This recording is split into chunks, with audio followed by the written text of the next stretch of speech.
Alors les amis, je suis venu dans un de mes apparts pour la colocation, hein. Je vais venir faire les photos. Donc on est dans la cuisine, j'ai posé tous ceux dont j'avais besoin. J'ai pris le réflexe. Donc en gros, hall d'entrée. Là, il faut casser ici, ici, tout ouvrir, faire un grand séjour. Là on ferme, on fait une chambre. Voilà, colocation pour 4 personnes, 460 € par tête. Ici, on a une belle vue.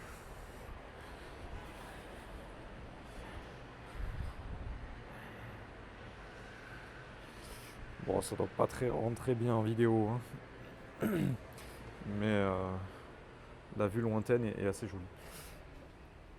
Hop.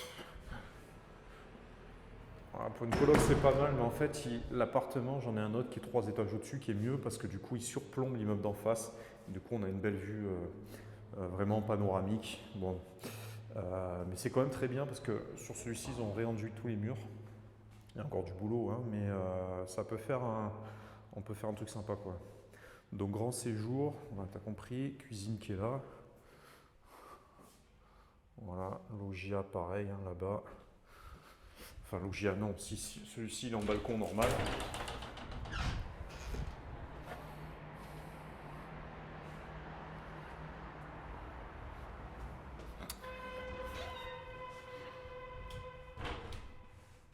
Hop. Bon, après, c'est très urbain. Pardon pour les oreilles. Ici, une première chambre. Séparation partie nuit. Deuxième chambre.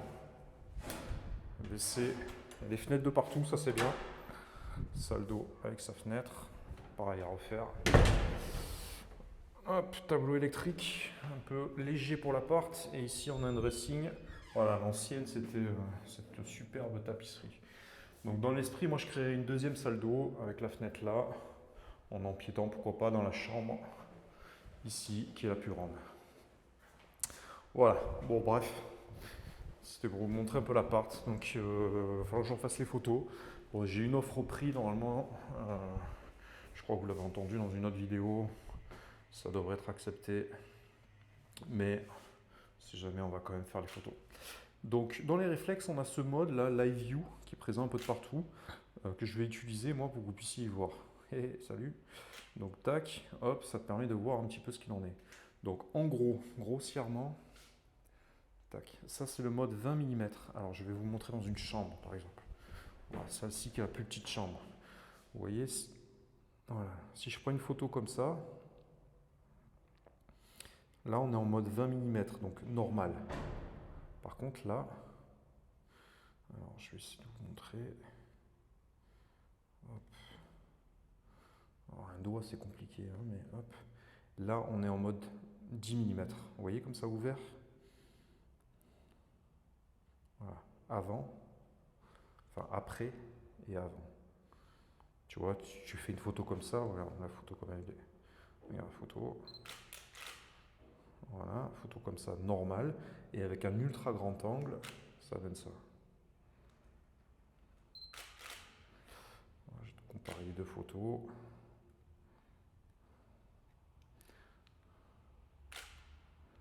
Hop. Voilà, première photo, normale, ultra grand angle. Tu vois que c'est pas la même chose, ça mène direct une profondeur, tu as l'impression que la pièce elle est. Puis même ça, c'est vilain, comme tu peux pas faire une photo comme ça. Tu vois, pourtant, là je suis à l'entrée de la pièce, quoi. Je peux pas reculer plus. Et avec ça, hop, direct, ça te fait une pièce, tu as l'impression que après c'est un séjour tellement c'est grand. Donc ça, il faut vraiment un ultra grand angle, donc 10-20. Voilà, tu as compris à quel point ça peut être intéressant. Donc, qu'est-ce qu'on fait? Voilà, on voit que la photo est correcte, hein, c'est un réflexe, ça fait des bonnes photos. On va venir tirer les rideaux, bien évidemment. Hop. On va venir également. Alors là, il y a les volets. Bon, voilà, c'est pas hyper pertinent. Mais en gros, tu tires à chaque fois tout. Et tu fais en sorte d'avoir un angle qui est pas mal. Après, moi j'aime bien de temps en temps aussi faire un peu les photos au sol. Ça amène un peu de profondeur, un peu de hauteur. Ça agrandit un peu les espaces.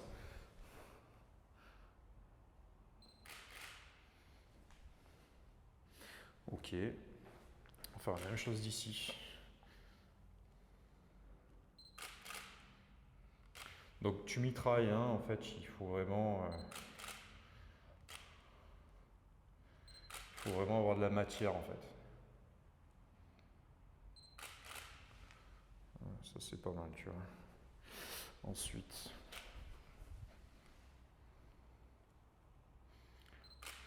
donc là on est plein sud. Il est à peu près 10 heures. Hop. Voilà, tu vois, ça c'est bien. Ça, tu as une bonne profondeur.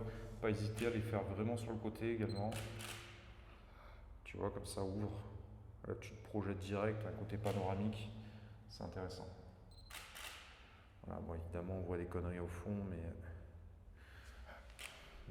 c'est bien.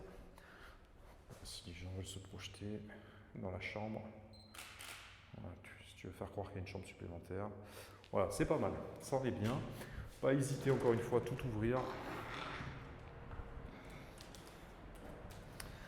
Alors les balcons, moi j'aime bien les prendre un peu d'en bas, tu vois, comme ça.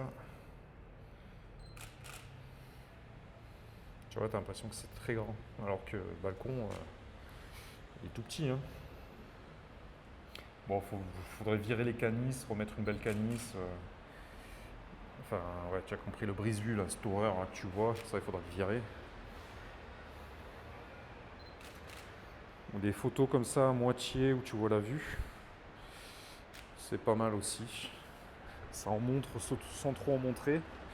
Là, je vais me décaler à fond. Hop. Voilà, t'as l'impression que l'extérieur est très grand. Alors là, on a vu sur l'immeuble en face, c'est absolument horrible, hein, donc on va pas garder ça. Voilà, faire des photos aussi quand tout est ouvert. Alors là, j'ai pas le meilleur angle, hein. Qu'est-ce que ça donne? Non, c'est pas terrible. On va plutôt se remettre encore une fois ici. Tu vois, voilà, t'as l'impression, là, tu te projettes sur un truc lumineux. Je vais reculer pour avoir encore un peu plus de recul.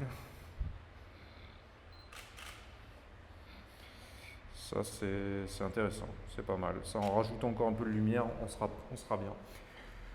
On va faire la chambre ici. Donc là, je me baisse, hein, à chaque fois. Là, tu me vois, là, je suis sur mes genoux. Voilà, t'as l'impression que c'est grand. Je vais reculer encore un peu. Tu vois, je recule carrément. Hop, au max. Alors, faut pas qu'on voit quand même la porte à côté. Donc, hop, je me décale un petit poil. Merde. Bon, je vais te la montrer. Voilà, tu vois, celle-là, elle est bien. Elle est bien, t'as l'impression que c'est une grande chambre. Pourtant, elle n'est pas très grande. La salle d'eau. Alors, je vais me baisser pour pas qu'on voit le cumulus. Tu vois, le cumulus, il est là-haut. Voilà, ça c'est pas mal. Ouais, photo au sol. J'ai pas une formation de photographe, je sais pas si c'est bien ou pas, mais moi je trouve que ça mène des bons résultats. Là je me décale pour pas qu'on voit le chauffe encore une fois. Alors qu'est-ce que ça a donné? Ziac.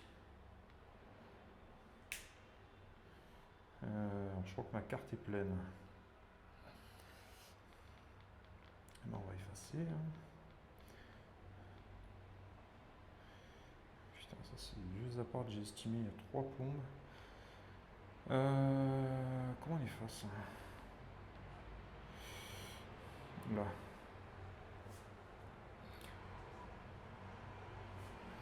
Alors, je vais effacer comme ceci. Oh là là, ces formateurs, ils sont mal organisés. Hein. Alors c'est mon associé qui fait les photos maintenant, elle kiffe ça. Et elle aime bien prendre du temps pour bien valoriser le truc, donc moi je la laisse faire, hein, ça me fait gagner du temps. Je kiffais ça aussi à l'époque. Ça c'est un fonds de commerce que j'avais. Un restaurant asiatique, truc immense. 200, 400 mètres carrés. Vous pouvez faire du professionnel hein, aussi dans l'immobilier. Hein. Droit au bail, fonds de commerce. Ah putain, ça c'est l'appartement, c'est marrant. Tu vois, je l'avais en vente en 2019, au mois de juin, et c'est celui qui est 3 étages au-dessus. Tu vois, c'est exactement le même. Bah, regarde les photos que j'avais fait à l'époque. Tu vois, la vue, putain, c'était à l'époque où c'était meublé, ça. Ah, c'est fou. Là, on est sur un autre appart. Là, c'est chez moi. Là, c'est un autre appart. Bref, je pense que tu t'en fous. Alors, on va commencer. Voilà, tu vois rapidement la photo qui est prise. Ça, c'est pas mal, tu vois. Voilà, ça, c'est bien. Ok, ensuite. Pardon pour les oreilles. Le dressing, c'est pas très intéressant. On va essayer de se faire la chambre. Alors, soit. Il y a cette grande commode qui est immense, qui prend de la place. Elle ressort assez bien sur la photo, ça va. Je vais décaler encore un peu, tu vois, histoire d'amener de la profondeur comme ça. C'est pas mal, mais on voit pas trop la vue. Alors je vais me décaler, tac, comme ça. Ouais, c'est pas mal. On va se décaler aussi dans l'autre angle. Pas mal aussi.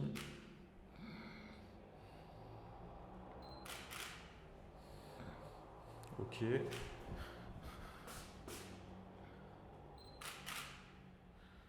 Non, ça sert à rien. Voilà, bah, tu as compris en fait. C'est une histoire de se positionner dans les angles et c'est histoire d'avoir cette ultra grand angle qui va te sauver la vie.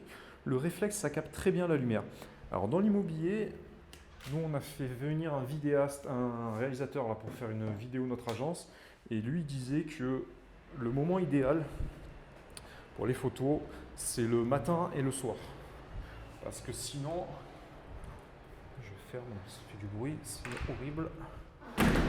Voilà. Sinon, tu risques de cramer en fait quand les moments où la lumière est la plus haute, tu risques de cramer et d'avoir de la saturation. Voilà. Quand on dit que c'est cramé, c'est qu'au niveau de la texture, tu as des pics en fait au niveau de la coupe. Enfin, j'ai plus le terme technique, mais en gros, tu risques de saturer un peu l'image. Il vaut mieux avoir un truc assez linéaire pour pouvoir rajouter par la suite. Quand tu as des pics, après, tu peux plus rajouter. Sinon, il y a des moments où le piqué, le rendu est pas restitué de la meilleure manière qui soit. Et quand tu as des pics en fait de lumière à l'intérieur de ces endroits, bah, c'est pas terrible. Ça va te donner un rendu qui va pas être naturel et sur lequel tu vas pas pouvoir travailler vraiment la texture de ton image. Voilà. Donc là actuellement, je suis avec mon grand angle. Hein. Je suis en train de filmer avec le grand angle. Si j'étais en angle normal, encore une fois, voilà, je filmerais comme ça, tu vois. Donc autant te dire que là, le séjour, il a l'air, la salle à manger, elle a l'air toute petite. Par contre, quand je suis en grand angle, boum, tu vois. Donc la magie vraiment de la photo, c'est une bonne lumière, pas une lumière non plus trop saturée, donc pas une lumière directe, trop agressive. Donc c'est pour ça que le matin, c'est pas mal quand la lumière arrive, mais qu'elle n'est pas encore trop puissante, histoire d'avoir une lumière bien diffuse en fait à l'intérieur du lieu que tu veux filmer. Bon, encore que nous, on ne cherche pas à faire une mise en scénario, hein, mais on veut donner, voilà. Bon, normalement, c'est ce qu'il faut, hein, avoir quelque chose de diffus, ou le soir, pour pas avoir quelque chose de trop agressif.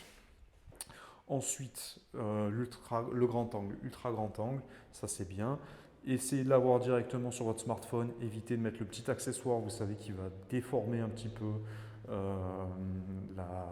rendu.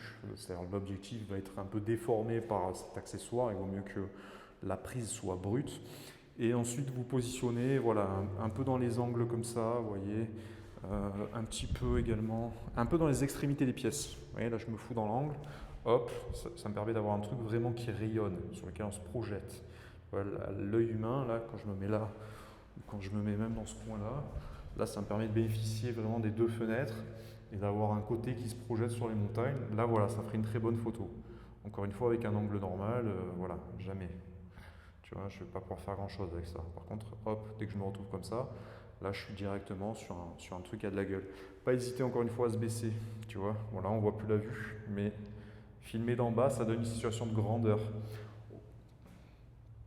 Par contre, Voilà, ça c'est contre-plongée.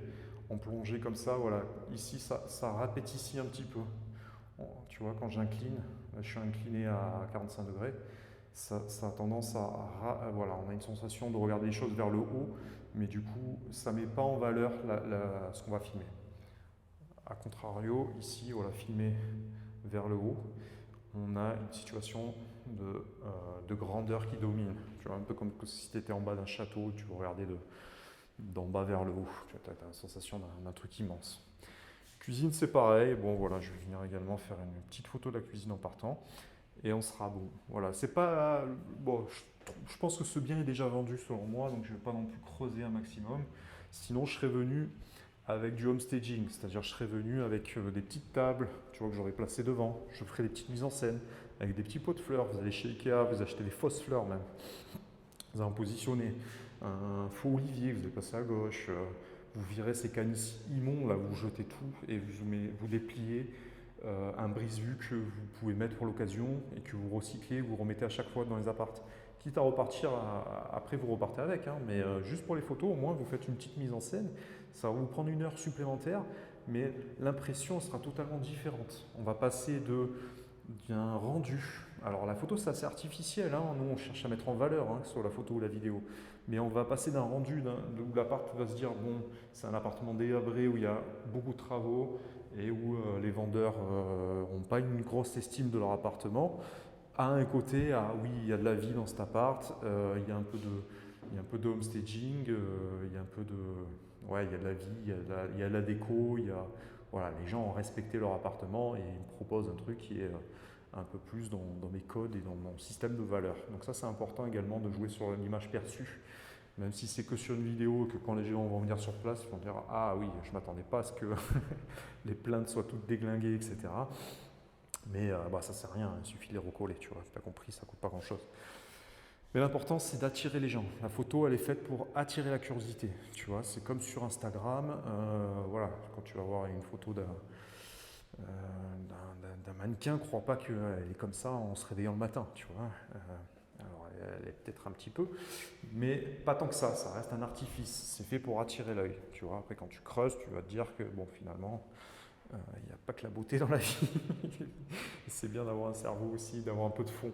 Mais en soi, la première impression est vraiment importante et en photo, c'est ce qu'on cherche. Attirer la curiosité pour que les gens appellent et se disent je veux visiter ce bien, c'est ce bien qu'il me faut. Voilà, je veux visiter à tout prix ce bien, je suis prêt à tout pour l'avoir. Voilà, c'est ça qu'on cherche à avoir, cet effet coup de cœur pour que les gens ils décrochent le téléphone immédiatement. Après, une fois que tu as pris le rendez-vous, tu es là pour les qualifier au téléphone. Je te montrerai ça dans une autre vidéo. Et après, il y aura la visite, etc. C'est d'autres parties. Mais les photos, vraiment, il y en a qui sont partisans de je fais des photos moches et je veux que le coup de cœur soit sur place. Non, voilà. Ça, tu peux.